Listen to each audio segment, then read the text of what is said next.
Okay, so we are going to do the trellis, and I have chosen this gold color.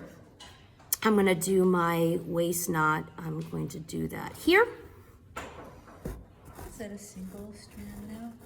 I am working in single strand for this particular instance. I have only one. This green is a double strand, but for most of my techniques tonight, I have single strand Appletons. So Appletons comes in the 2 strand, but I have taken only 1 strand since most of these techniques are intricate and these are tiny, really. At the end of the day, with woolen thread, you don't want this too thick and you don't want trellis too thick, but that's a very good question that I have 1 strand. Okay, so my 2 waist knots, or my 2 small stitches, I'm just gonna bury them here.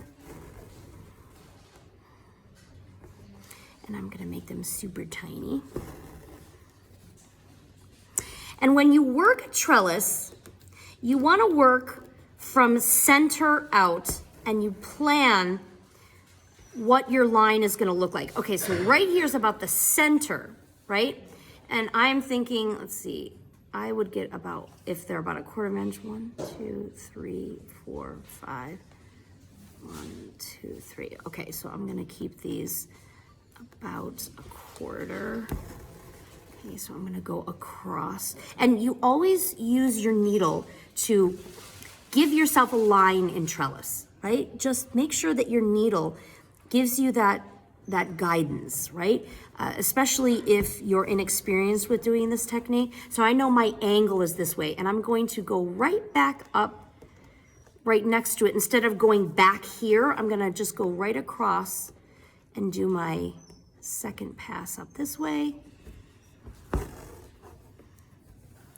You can also drag your thread this way as well or use your needle, either way, but you don't want to be on a weird angle. You want to be parallel.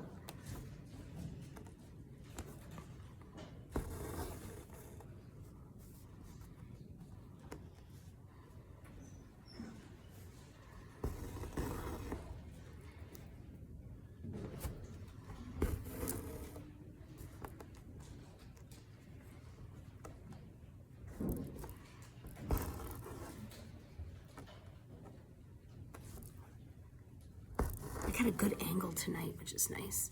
Oop, I'm a little bit off on that one. This is why you want to use your needle or draw your line of thread across, because it will be an optical illusion when you have a tapered floral motif versus a geometric square. Actually, this is probably a little bit less. Yeah, just about at the tip, I think. And there's the ankle is there.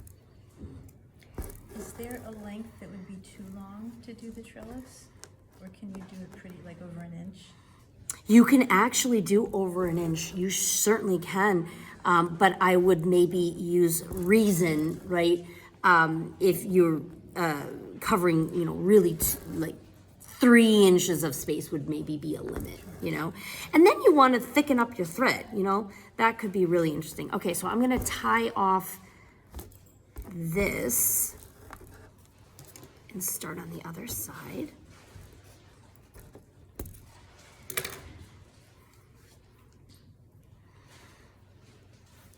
And then work my way back up the other way.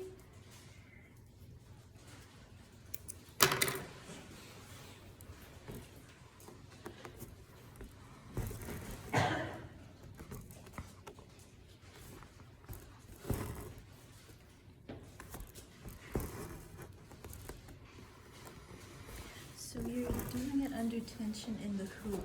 Do the long stitches change when the tension of the hoop is removed? No, not if it's, stay on the surface. Yeah. All right, so again from my center out, and I'm gonna make sure, I'm gonna go across and use my needle. Oh, beautiful, beautiful, okay. I know that is the right length.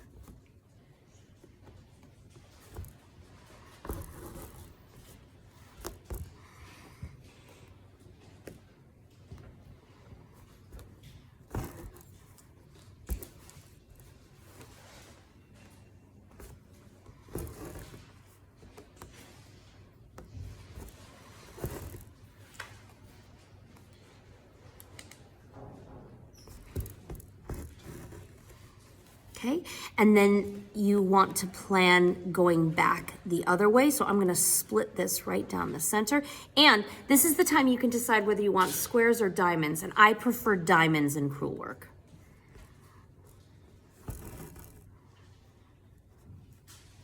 So if I do this angle, I will get, do you see, if you make this like a true 90-degree versus a diamond. And I always think it looks more beautiful to play with that line to make a diamond. But I do want to plan it so that I get enough across here so that it feels like it has some intent. So I'm going to go up to here.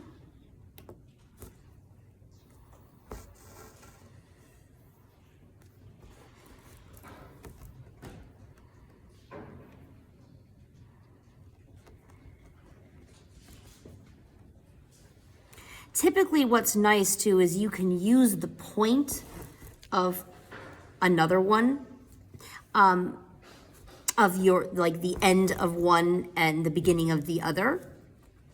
I'm gonna put 2 small stitches here so I can start on the other side and tie it down. A lot of times you'll wanna tie it down. This answers a little bit what you're saying, Ellen, where if you feel like it gets too long, you can put some stay stitches along the line and kind of tie it down and then keep going so that you don't have a lot of long floats. Okay, now this would probably start here.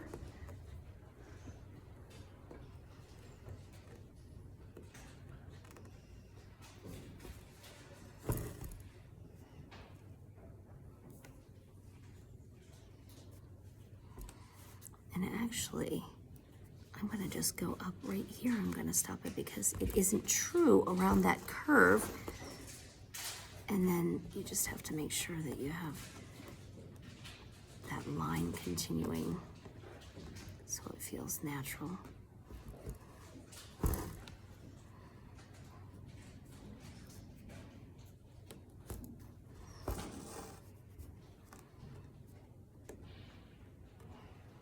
And that's the beauty of trellis, is that it doesn't have to fill the space exactly perfectly, because that's the point of having a trellis, is just to fill it in. Now, the fun part is that you will tie down, and you'll see what I'm gonna do in a minute, with a contrast thread.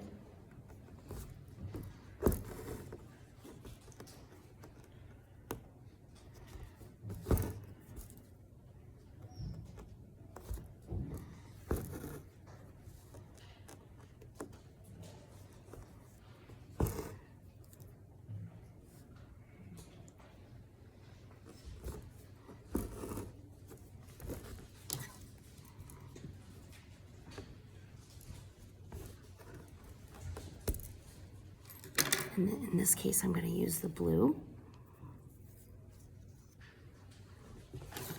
And here you can work, if you are with a diamond, you want to work almost vertically.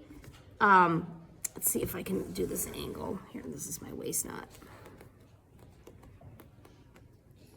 Do 2 small stitches here.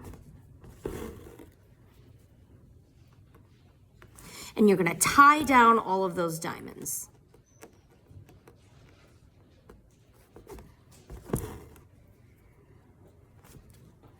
Okay, so here we go.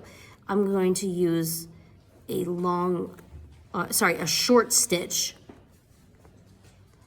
going from the bottom over the top in this nice contrast cobalt.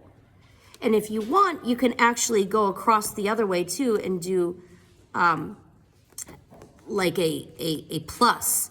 But I'm going to just go vertically in the same direction over each of those intersection points.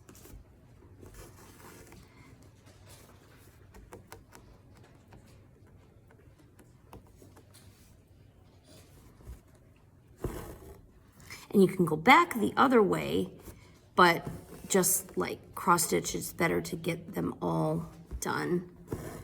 It's beautiful also to put a French knot, oh, I don't like that one, in between each one of these, instead of you know, if you want to get really decorative, to tie down the trellis at the intersection points, you could do French knots or a bead. That's done a lot.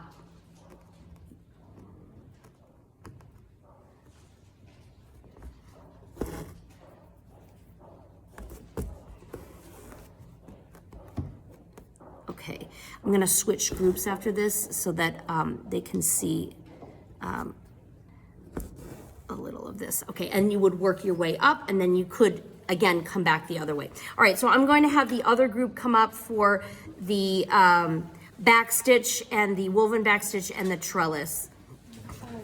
What was the reason for starting half